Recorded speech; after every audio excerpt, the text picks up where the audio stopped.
was written 74 years before I am making this video.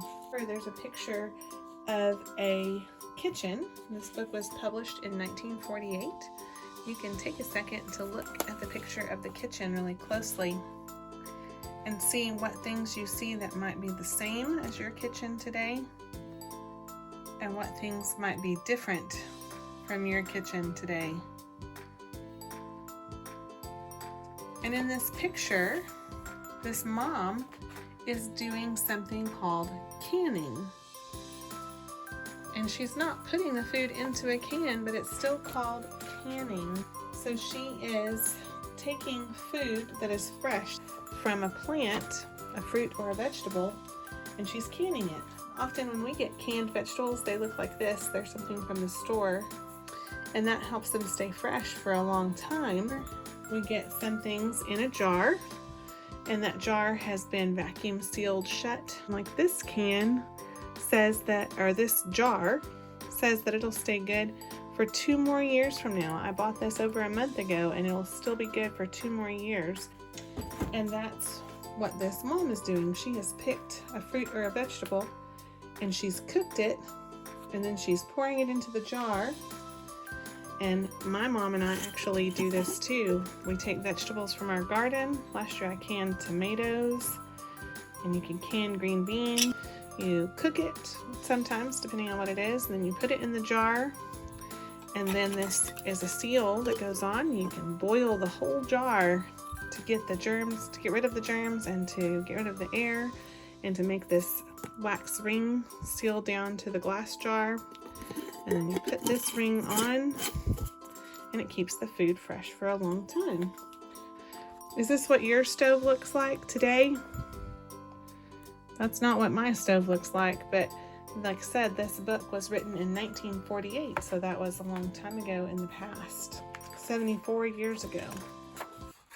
Blueberries for Sal. I purchased these blueberries from the store, and you can see some of them still have a little piece of the plant on them. One day, little Sal went with her mother to Blueberry Hill to pick blueberries.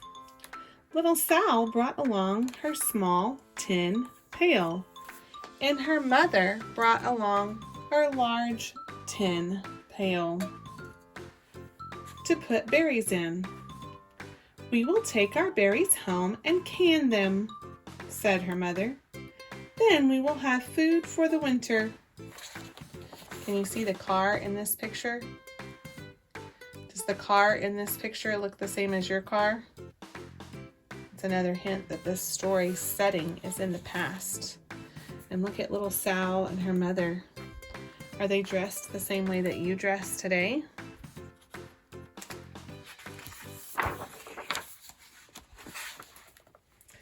Little Sal picked 3 berries and dropped them in her little tin pail. Kerplink, kerplink, kerplunk.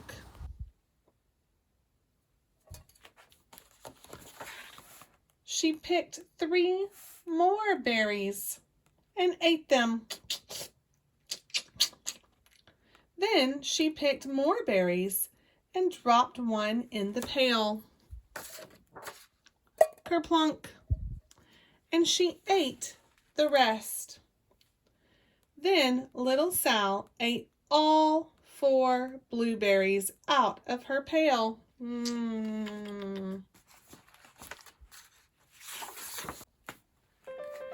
Her mother walked slowly through the bushes, picking blueberries as she went and putting them in her pail. Little Sal struggled along behind, picking blueberries and eating every single one. Look, what is little Sal doing? How do you think her mom's going to feel about what she's doing? Little Sal hurried ahead and dropped a blueberry in her mother's pail. It didn't sound kerplink, because the bottom of the pail was already covered with berries. She reached down inside to get her berry back. though she really didn't mean to, she pulled out a large handful because there were so many blueberries right up close to the one she had put in. What do you think her mom's going to say? Let's listen and see if it's the same as what you think your mom would say. Her mother stopped picking and said, "Now, Sal, you run along and pick your own berries. Mother wants to take her berries home and can them for next winter." So she wants to take her berries home and cook them and put them in this jar, which is called canning.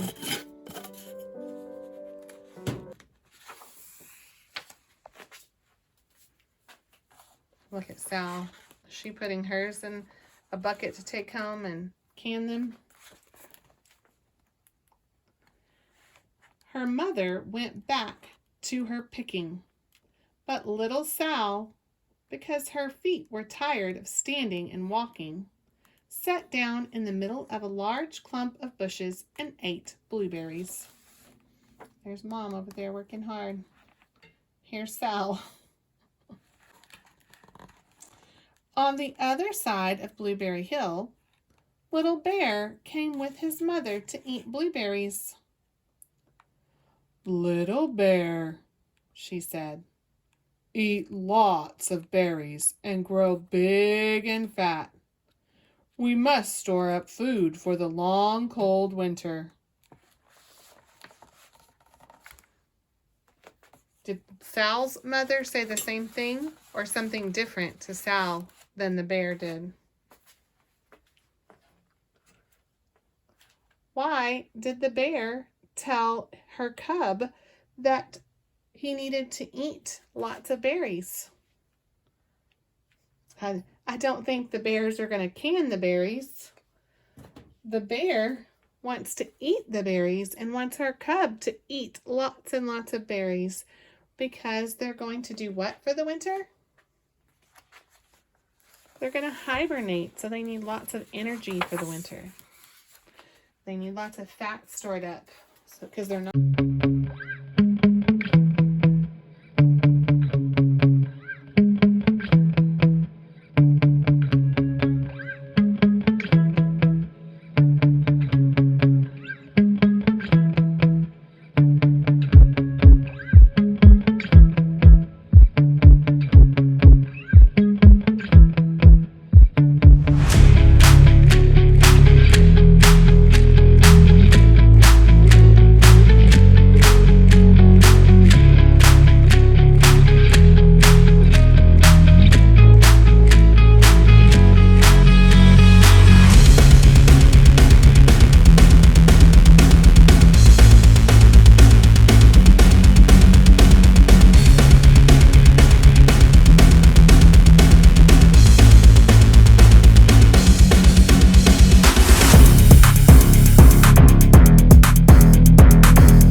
eating berries and flew away, saying, "Caw, caw, caw."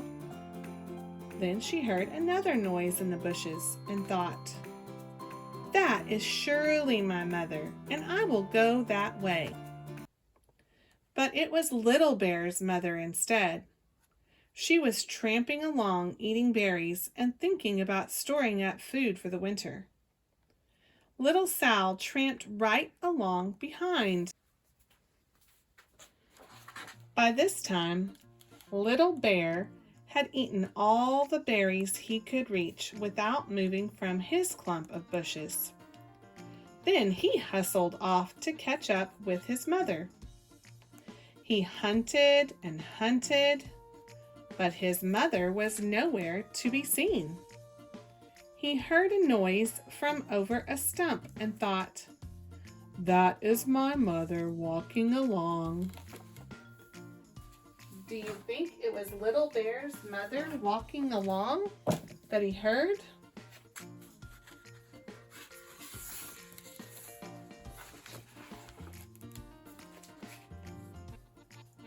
But it was a mother partridge and her children. They stopped eating berries and hurried away. Then he heard a noise in the bushes and thought, "That is surely my mother. I will hustle that way." Who do you think is making the noise in the bushes that Little Bear hears? Do you think it's his mother? But it was Little Sal's mother instead. She was walking along picking berries and thinking about canning them for next winter. Little Bear hustled right along behind. Ooh. I wonder what's going to happen with Little Bear and Sal's mom.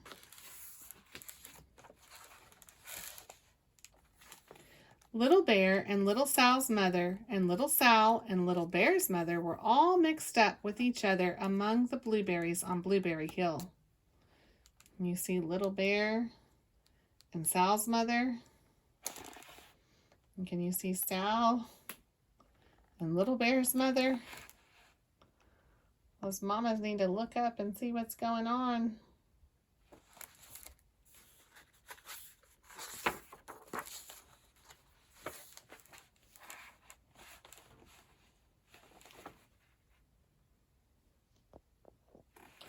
Little Bear's mother heard Sal walking along behind and thought it was Little Bear, and she said, "Little Bear, munch, munch.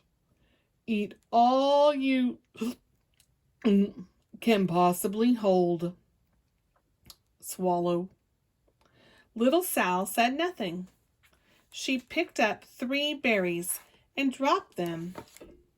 What does it say when she drops her berries?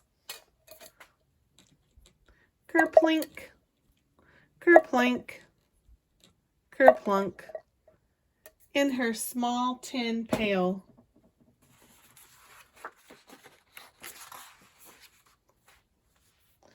Little Bear's mother turned around to see what on earth could make a noise like kerplunk.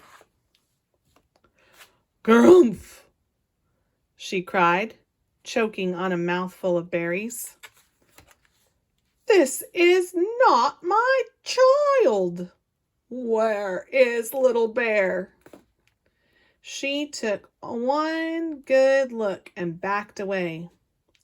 She was old enough to be shy of people, even a very small person like Little Sal. Then she turned around and walked off very fast to hunt for Little Bear. Look at that bear's face. Is that what you expected to happen when the bear saw Sal? I don't think that's what I thought would happen when the bear saw her. Little Sal's mother heard Little Bear tramping along behind and thought it was Little Sal. She kept right on picking and thinking about canning blueberries for next winter.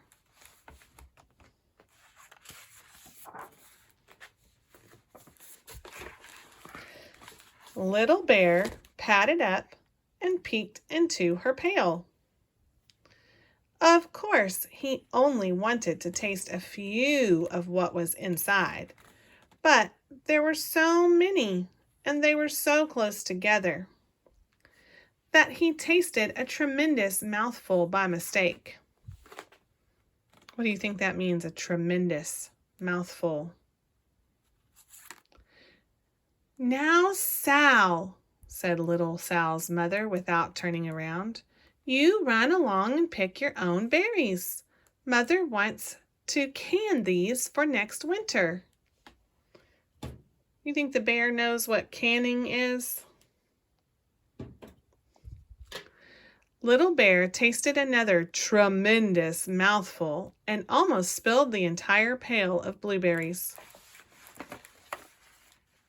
Does Sal's mother know who is getting those blueberries out of her pail?